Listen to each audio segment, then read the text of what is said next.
Assalamualaikum warahmatullahi wabarakatuh. Selamat siang teman-teman semuanya. Semoga teman-teman semuanya selalu sehat dan selalu dalam lindungan Tuhan ya. Dan semoga teman-teman tetap semangat belajarnya walaupun dalam keadaan berpuasa. Nah, hari ini kita akan lanjutkan materi minggu kemarin, di mana kita tetap membahas tentang teks, iklan, slogan atau poster. Tapi hari ini kita akan lebih fokus lagi, di mana kita akan belajar tentang pola penyajian dan kaidah kebahasaan dalam teks, iklan, slogan atau poster. Silakan disimak baik-baik ya materinya. Semangat belajar. Oke, jadi hari ini kita akan belajar tentang teks, iklan, slogan atau poster.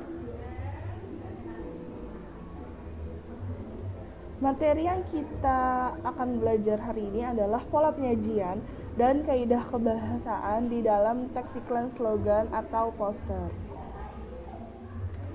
Pola penyajian dalam teks, iklan, slogan atau poster dibagi ke dalam dua jenis, yaitu berdasarkan karakteristik dan berdasarkan isi.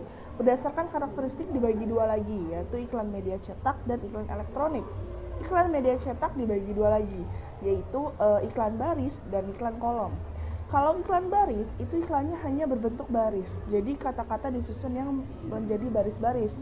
Terus terjadi penyingkatan dan tidak ada ilustrasi, dan biasanya digunakan oleh perusahaan-perusahaan kecil. Contoh, jual RMH Semivilla LS. RMH itu penyingkatan dari rumah, jadi itu adalah iklan baris. Nah, kalau iklan kolom itu bentuknya lebih besar daripada iklan baris, menggunakan teks juga, tapi yang membedakan adalah kalau iklan kolom itu disertakan ilustrasi. Contoh, nah itu kalian bisa lihat gambar 1 dan gambar 2. Gambar 1 itu adalah iklan kolom dan gambar 2 adalah iklan baris. Jelas ada perbedaan yang signifikan, di mana gambar 1 terdapat ilustrasi, yaitu adalah iklan kolom. Kalau gambar 2 tidak ada ilustrasi, jadi itu iklan baris. Dan ada penyingkatan-penyingkatan tuh. SMA SDREJT, SMA sederajat kayak gitu. Terus yang kedua adalah iklan elektronik. Kalau iklan elektronik dibagi tiga, yaitu iklan radio, iklan televisi, dan iklan film. Pada dasarnya iklan radio dan iklan televisi itu sama. Yang membedakan hanya kalau iklan radio kalian hanya bisa mendengarkan suaranya saja. Sedangkan kalau iklan televisi kalian bisa mendengar suaranya, bisa melihat gambarnya, bisa melihat gerak yang ada di dalam iklannya gitu. Nah, kalau iklan film itu iklan yang disajikan di dalam film. Biasanya itu disajikannya di awal film. Kalau kalian pernah ke bioskop, lalu kalian masuk ke dalam bioskopnya dan menunggu untuk pemutaran film, biasanya di awal itu atau saat kalian menunggu itu bisa disajikan iklan-iklan yang bekerjasama dengan bioskop. Nah, itu termasuk ke dalam iklan film. Contoh berikut adalah iklan yang mungkin kalian pernah lihat di televisi.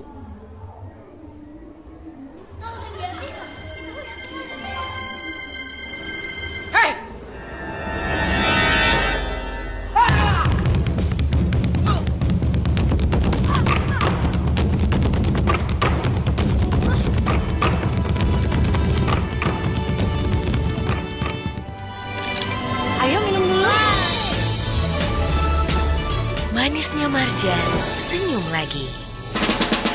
Assalamualaikum. Waalaikumsalam.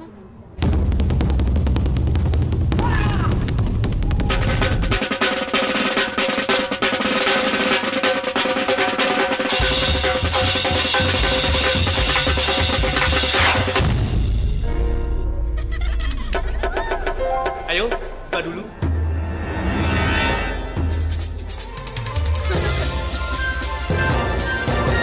Manisnya Marjan, bersihkan hati.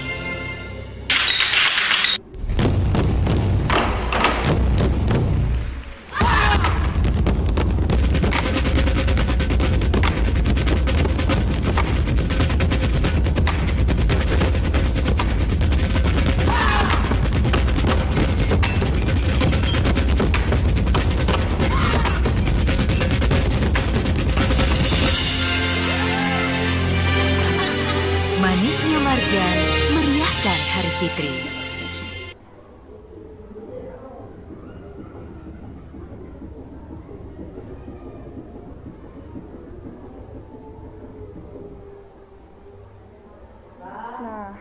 Selanjutnya, pola penyajian berdasarkan isi. Nah, pola penyajian berdasarkan isi itu dibagi 3, yaitu iklan pemberitahuan, iklan layanan masyarakat, dan iklan penawaran. Kalau iklan pemberitahuan itu berisi tentang informasi atau kepentingan yang ingin disampaikan kepada masyarakat. Yang kedua adalah iklan layanan masyarakat, di mana isinya tentang penjelasan layanan masyarakat yang biasanya dikeluarkan oleh lembaga kemasyarakatan atau lembaga pemerintahan.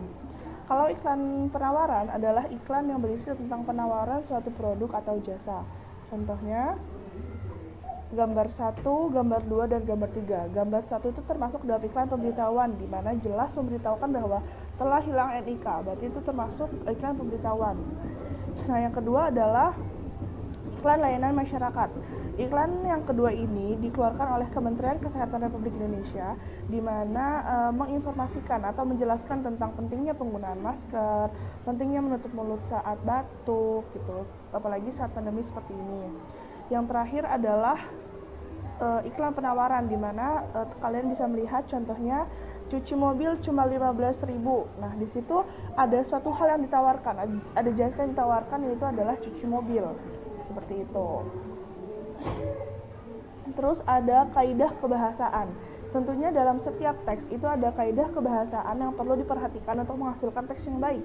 Dalam teks iklan, slogan, atau poster, ada 5 kaidah kebahasaan atau ada 5 hal yang perlu diperhatikan saat membuat teks iklan, slogan, atau poster.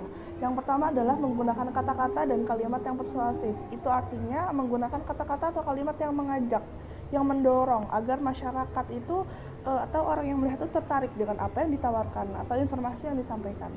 Yang kedua adalah bersifat imperatif. Bersifat imperatif itu artinya mengajak, mendorong, melarang, memberi permintaan. Biasanya ditandai dengan kata-kata ikutilah atau hadirilah. Nah, kalau yang ketiga itu sederhana, mudah diingat, tidak berbelit dan berirama. Contohnya, apapun makanannya, minumnya teh botol sotro. Berapa lapis? Ratusan. Terus yang keempat itu berkesan positif. Tentunya teks iklan, slogan, atau poster itu tidak boleh berkesan negatif. Kalau berkesan negatif, masyarakat atau orang yang melihat jadi tidak tertarik atau tidak ingin melihat apa yang disampaikan dalam iklan tersebut. Yang terakhir adalah ringkas. Karena tujuan dari teks iklan, slogan, atau poster ini adalah mendorong atau mengajak masyarakat atau orang yang melihat iklan tersebut, berarti iklan tersebut tidak boleh ditulis terlalu panjang atau berparagraf-paragraf, tapi tidak boleh terlalu singkat juga. Kalau seperti itu orang-orang jadi malas melihatnya, jadi kayak nggak mau baca gitu. Jadi sehingga tujuan dari teks iklan, slogan, atau poster itu tidak bisa disampaikan secara baik seperti itu.